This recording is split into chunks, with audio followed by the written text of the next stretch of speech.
Bonjour et bienvenue dans LF Modélisme, votre chaîne qui vous parle de modélisme. L'association des modélistes talentés en 2024 nous propose une nouvelle édition de leur exposition autour du modélisme et de la miniature.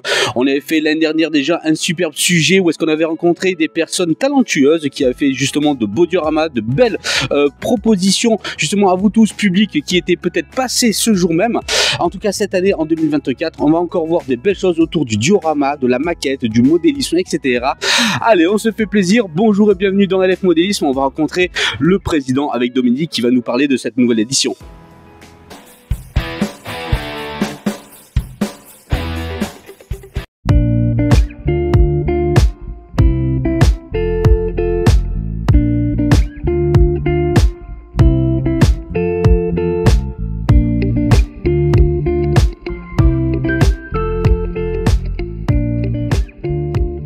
Nouvelle édition avec l'AMT. Bonjour président Dominique, comment ça va? Eh ben, ça va très bien, je suis très heureux d'avoir fait cette exposition et c'est assez détaillé et j'espère qu'on aura du monde et que tous les membres de l'AMT seront heureux de ça. C'est tout ce qu'on peut souhaiter quand justement on met en place un événement, on essaye toujours d'attirer le maximum de public afin que les familles, les puristes également prennent plaisir. Ah ben écoutez, c'est le but, c'est vrai, et donc comme je disais, j'espère que ça se passera bien et que ça se passera bien, quand vous. Bien entendu. Président, beaucoup de maquettes ont évolué depuis le dernier passage l'année dernière de la chaîne LF Modélisme. On voit des beaux bateaux qui ont commencé à bien s'armer, des beaux dioramas nouveaux également. Qu'est-ce qu'on peut retrouver au menu cette année? Ah bah oui, tout le monde progresse. Non, aujourd'hui, il y a des belles choses. Même on a des invités qui sont entre guillemets étrangers à l'AMT qui ont amené leurs œuvres. Et c'est très varié, c'est très joli. Ok, une petite présentation sur l'association. Toujours un petit peu, on présente l'AMT. Ah ben écoutez, l'AMT maintenant a encore augmenté, c'est-à-dire qu'on est à peu près 33 membres, si mes souvenirs sont exacts, de toutes les tendances, aussi bien figurines, maquettes que réalisations qui naviguent, comme les bateaux et autres. Et de ce fait, on essaie aussi d'intégrer, de communiquer avec les membres des autres clubs de la région, de façon à ce on apprend déjà beaucoup des autres, et de ce fait, de rendre plus convivial notre passion, quoi. Voilà. C'est bien structuré, donc on le sait très bien, il y a un bel organigramme, le train, la maquette, etc. Donc c'est plutôt bien organisé. Une belle exposition à vous, président, et puis on se retrouve l'année prochaine. À la prochaine fois, oui, j'espère. Tout à fait. Avec quelque chose de mieux encore. C'était le président de l'AMT. Au revoir.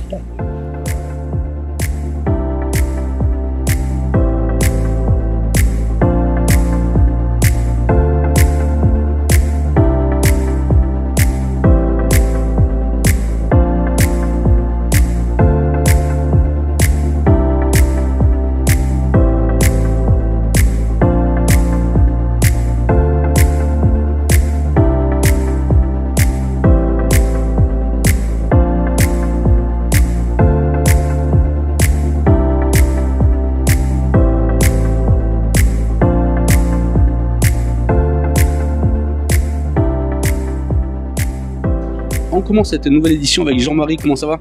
Ça va bien.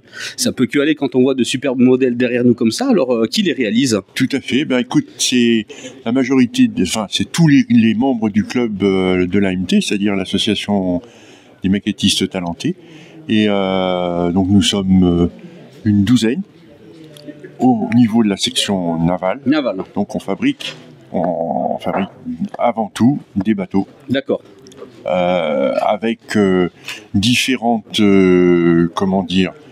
philosophies. Tu as ceux qui achètent le bateau, bien sûr, en pièces détachées.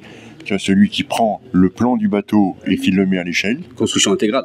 Voilà. Et puis il y a celui qui invente. D'accord, ok. Donc du coup, il y a quand même du temps passé. On parle de mois, parfois d'années, on est d'accord. Oui, on compte pas les heures. On compte pas les heures quand on se fait plaisir. Donc ici, je vous présente une partie de nos réalisations.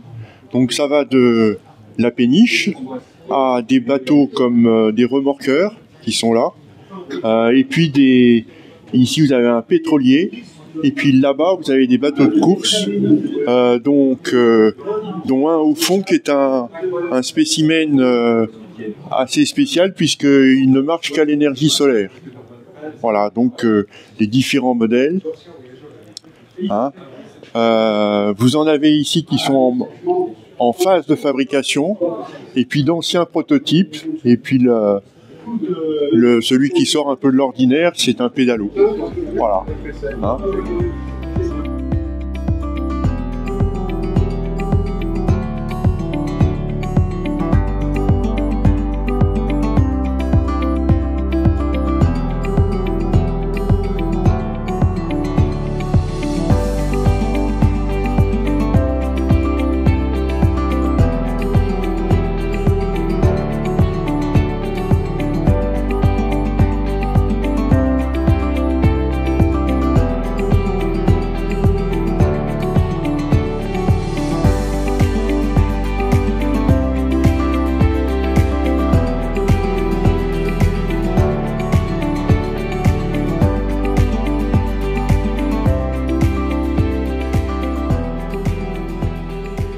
Bonjour, je me présente, je suis Monsieur Chenvier-Renald, fervent passionné de modélisme au 1/72e, en reproduction sur des scènes sur la Seconde Guerre mondiale, entre autres sur les véhicules blindés allemands, puisqu'ils avaient tellement une grosse variété de véhicules, donc une préférence là-dessus.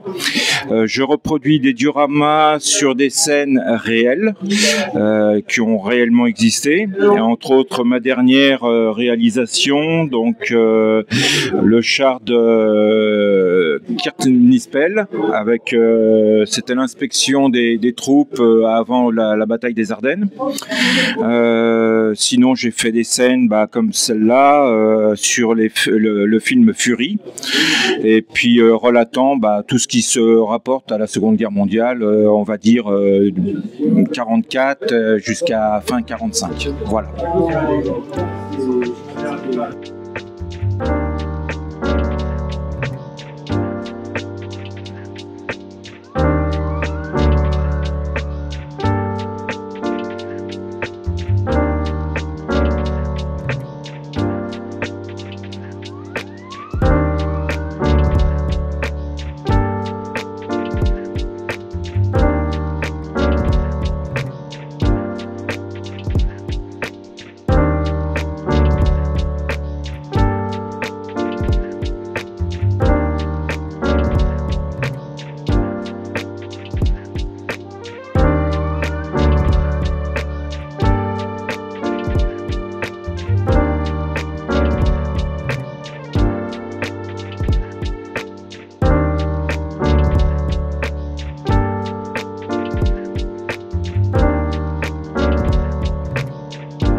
continue l'aventure avec Joël. Bonjour, comment ça va?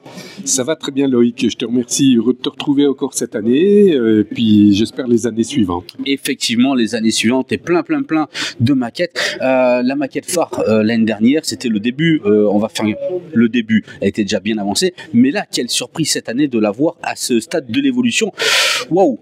Oui, beaucoup de travail en effet, ça commence vraiment à s'étoffer et puis là j'en suis environ à 1000 heures de travail et je pense que l'an prochain ce sera bien avancé. Alors quels ont été justement les travaux depuis l'année dernière essentiels? On voit déjà que c'est bien apprêté, j'ai peut-être pas les bons termes au niveau des maquettes, donc au niveau naval, mais on voit vraiment des pièces rapportées, c'est toi qui... Tout est fait mais on rappelle, hein. Alors tout est fait main et impression 3D. Hein. Je me suis mis aussi un petit peu à l'impression 3D pour ce qui est hélicoptère, grue, tout ce qui est super, accastillage. Tout ce qui est accastillage, voilà. Accastillage est le bon terme. Oui, c'est ça. Donc autrement, oui, comme tu l'as dit, il est enduit, enfin mastiqué, poncé. Il me reste encore la partie arrière à poncer. La partie supérieure là est enduite d'aluminium. J'ai collé des feuilles d'aluminium de 2/10 d'épaisseur, ce qui m'a permis de ne pas mastiquer et de m'éviter du travail. D'accord. Est-ce qu'on peut rappeler quand même l'échelle et les dimensions de ce monstre-là? Alors l'échelle, c'est 1 centième. Je fais mes bateaux à l'échelle 1 centième, ce qui me permet d'avoir de la place pour travailler, hein, parce que c'est quand même assez imposant. Et ça me permet de faire pas mal de détails sans trop les pousser. D'accord. Et au niveau de longueur, ça représente combien? Il fait 1,99 m de long, c'est-à-dire 2 mètres, quoi. Oui, on va pas chipoter. Voilà, on va pas chipoter. Le déplacement, c'est quand même périlleux à chaque fois. Est-ce qu'il est en plusieurs? Il est en un seul bloc ou deux? Non, il est en 2 blocs. J'ai été obligé de le faire en 2 blocs parce que dans le coffret de la voiture, il ne rentre pas. Hein. Donc voilà, il se coupe ici. C'est 2 caisses étanches qui sont assemblées l'une à l'autre. Alors, quand tu dis étanche, donc il est prochainement, dans le futur, navigable? Ah, tout à fait, oui, bien sûr, il est prévu pour naviguer. Hein, il est prévu pour naviguer. D'accord. Ce que je te propose, moi, je vais te laisser le micro cette fois-ci. Et puis, comme ça, je te suis. Tu nous donnes un petit peu des détails croustillants sur ce qui s'est fait en 1 an. 1000 heures de travail, vous imaginez. Joël, je te laisse le micro, c'est parti. Okay. Eh bien, écoute, depuis la dernière fois, depuis l'an dernier, il n'y avait que le pont avant qui était terminé. Là, j'ai mis le pont arrière, j'ai fait la porte du radier, qui va permettre aux embarcations de débarquement de sortir du navire. J'ai commencé les bastingages, parce qu'il y en a long, hein, 2 mètres multipliés par 2, plus les largeurs, plus le château, ça fait des sacrées longueurs de bastingage. Et je ne sais pas si tu vois sur la vidéo, c'est toutes des petites rambardes qui sont prévues pour s'incliner avec des filets de protection. Donc moi, elles vont pas toutes s'incliner, je voudrais faire incliner celle-ci et celle-ci, ce qui me fait déjà pas mal de boulot. Autrement, j'ai mis en place la grue avec les passerelles. J'ai mis en place quoi de plus, les passerelles de travail. C'est des passerelles qui sont aménagées pour que l'équipage puisse travailler au ravitaillement des hélicoptères. Et voilà, donc passerelle arrière, passerelle milieu, j'ai fait pas mal d'impressions 3D avec les embarcations rapides, les caissons de survie, les tracteurs qui servent à tracter les hélicoptères, les tracteurs qui servent pour l'incendie, les radomes, les embouts d'antenne, et voilà, tout ce que j'ai fait aussi. J'ai prévu aussi les stabilisateurs qui vont sortir lorsque le bâtiment va virer pour éviter le gîte. Et voilà un petit peu ce que j'ai fait depuis l'an dernier. Donc ici, vous avez le Jeanne d'Arc, qui était aussi un porte-hélicoptère, qui est l'ancêtre du Dixmude, puisque le Jeanne d'Arc est parti à la Réforme, il a été démantelé, et il était remplacé par le Dixmude, le Mistral et le Tonnerre. Voilà, donc cette maquette aussi que j'ai fait aussi à l'échelle 1/100e qui mesure 1,80 m. Et voilà, j'aime bien l'exposer aussi pour montrer la différence de construction entre une construction de 1963 et la construction de 2010. Voilà, on peut bien voir les différences de construction. Et ben, je vous donne rendez-vous à l'an prochain. Loïc, je te remercie beaucoup et puis à la prochaine fois.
Bonjour, moi c'est Emmanuel, bonjour à tous les passionnés.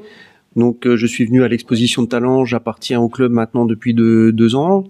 Je me suis un petit peu spécialisé dans les dioramas plutôt aviation sur la période de 39-45. Au départ, je présentais essentiellement des avions ou des véhicules seuls, et de plus en plus, voire exclusivement, je me suis mis à faire des dioramas pour présenter un véhicule ou un avion dans un contexte particulier,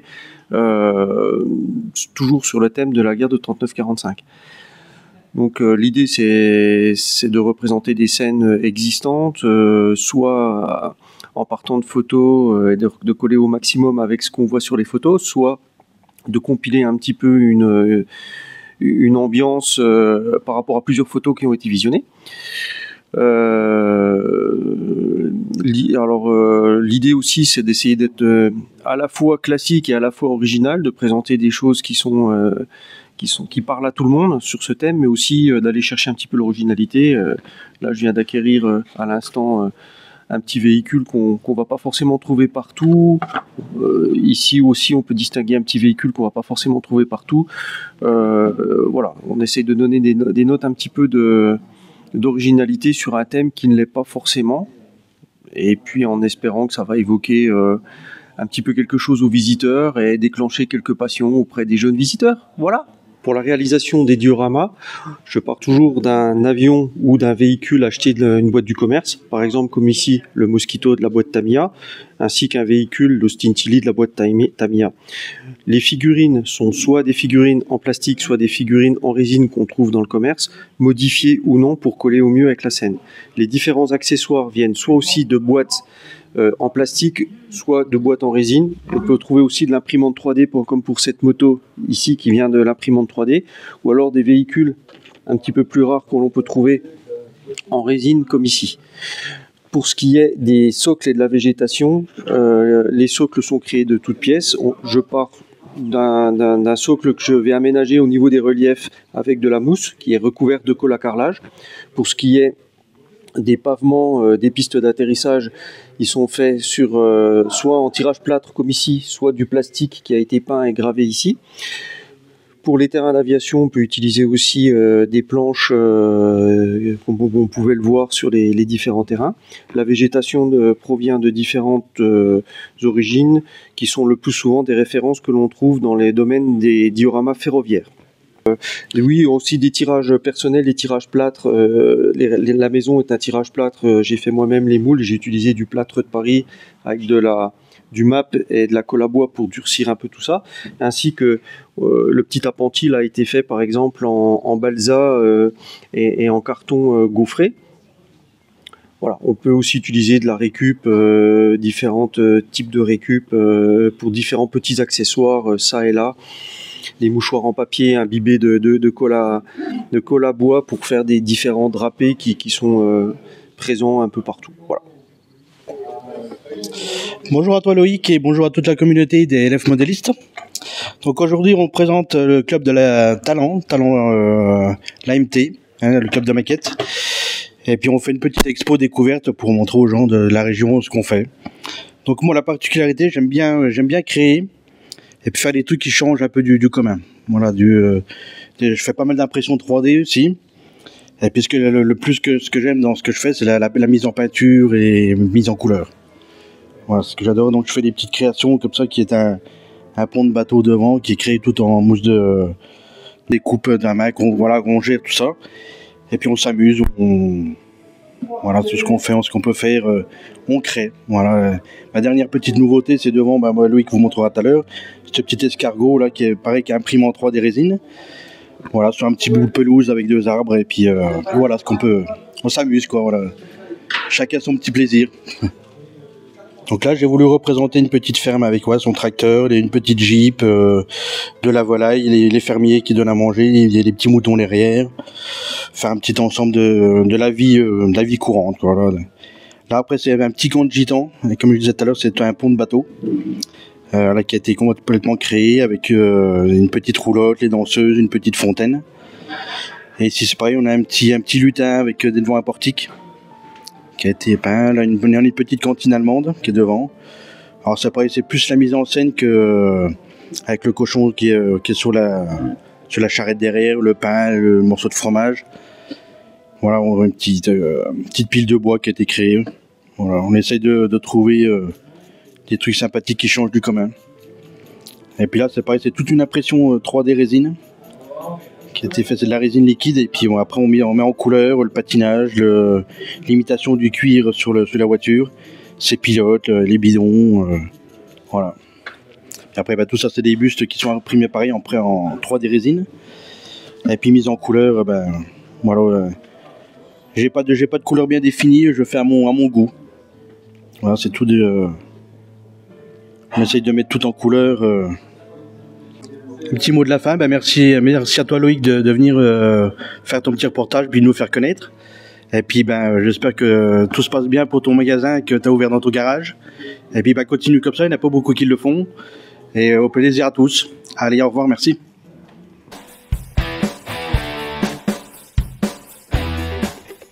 Bonjour, moi je m'appelle Arnaud.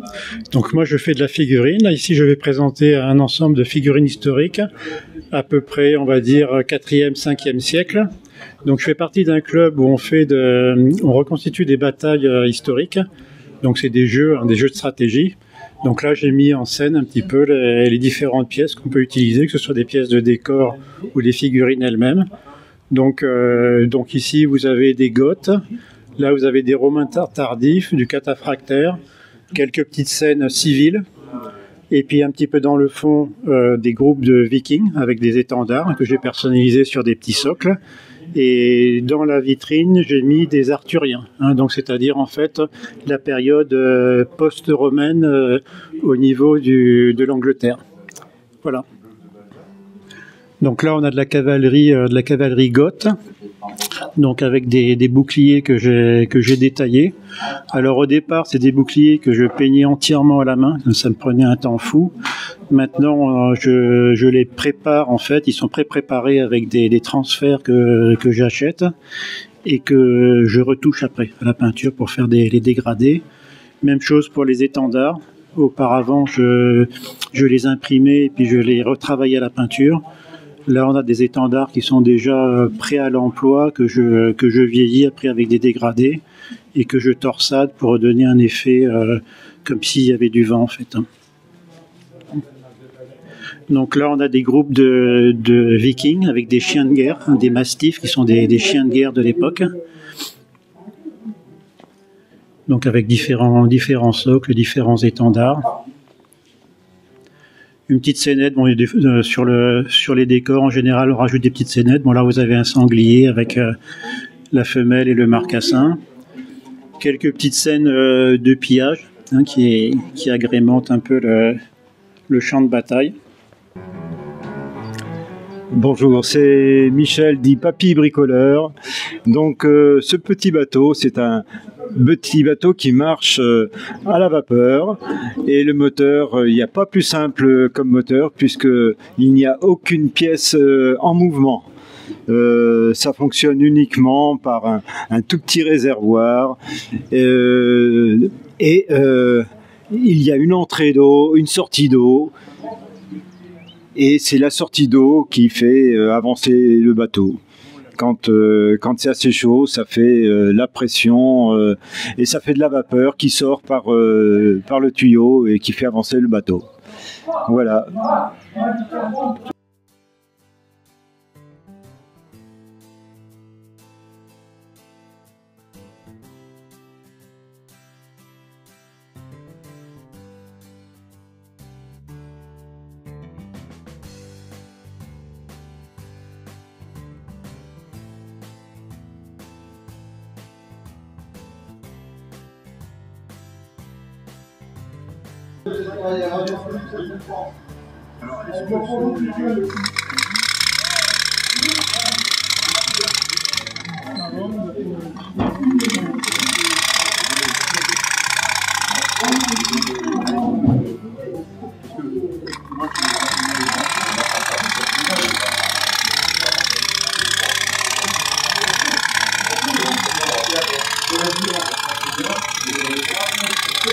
Allez, on continue. Il y a toujours du petit train dans une exposition de miniatures et de modélisme avec Michel. Comment ça va? Oh, écoute, ça va très bien, hein, pas de problème. Moi, quand je joue au petit train, je passe un bon dimanche. Il n'y a pas de problème, alors. Hein. Michel, toujours la bonne humeur. Et en plus de ça, il est venu avec ses créations. On l'avait rencontré dans d'autres salons, événements sur le train. Mais c'est toujours admiratif de voir son travail. Pourquoi? Parce que une échelle particulière, bien entendu. Ah ben ça, c'est du HO, mais HOF. C'est-à-dire que l'écartement de la voie, c'est du 6 mm 5, la voie Z. Mais les échelles de réduction, c'est HO, donc à 87. D'accord, quand tu dis c'est de l'échelle Z, ça veut dire que... C'est l'écartement de la voie à l'échelle Z, c'est-à-dire 6 mm 5. Voilà. C'est vraiment très petit, comme vous pouvez le constater, mais on arrive à faire de belles créations sur de petites superficies. Tiens, je fais ça sur la table de la cuisine, une feuille de 21-27, du carton et du dépron, et c'est tout. Bon, ce que je vous propose, moi je vais laisser le micro, comme ça elle va nous le présenter. Michel, t'es d'accord avec ça? Ah ben bien sûr, il n'y a pas de problème. Allez, moi je laisse le micro et je le filme, c'est parti. Voilà. Voilà, donc ça déjà, vous le connaissez celui-là, puisqu'il avait déjà été exposé à Saint-Apo. C'est une évocation des grottes de Bèze, avec les grottes qui sont derrière, bien sûr. Et ma foi, là, pour la prochaine expo à Saint-Apo, il y aura le complément avec la résurgence de la Bèze, comme dans la réalité, sauf que là, en plus, il y aura aussi un petit train touristique en H0E, c'est-à-dire en écartement 9 mm, qui fera le tour de la résurgence. Voilà. Et puis là, c'était un truc qui était fait l'année dernière, Donc ça tient sur une feuille de 21-27, et cette grotte-là existe à Fontaine-les-Dijon, pour ceux qui ne connaissent pas. C'est en contrebas de la maison de Saint-Bernard. Voilà, c'est une évocation des grottes de la grotte de Massabielle à Lourdes. Et ce lavoir-là, c'est le lavoir de Courtivron à côté d'Is-sur-Tille, et il avait une particularité, c'est que comme il y avait une filature en amont du lavoir, le niveau de la rivière n'était jamais le même, donc ils avaient trouvé un moyen pour adapter une partie du plancher au niveau de l'eau. Voilà. Donc moi j'ai rajouté un petit train. J'ai dit que c'était le chemin de Saint-Jacques. Non, parce que j'ai mis un pèlerin. Et puis, mais bon, ça n'a rien à voir avec le chemin de Saint-Jacques. Hein. Bon, et puis moi, comme j'aime les trains, eh ben j'en mets partout. Voilà.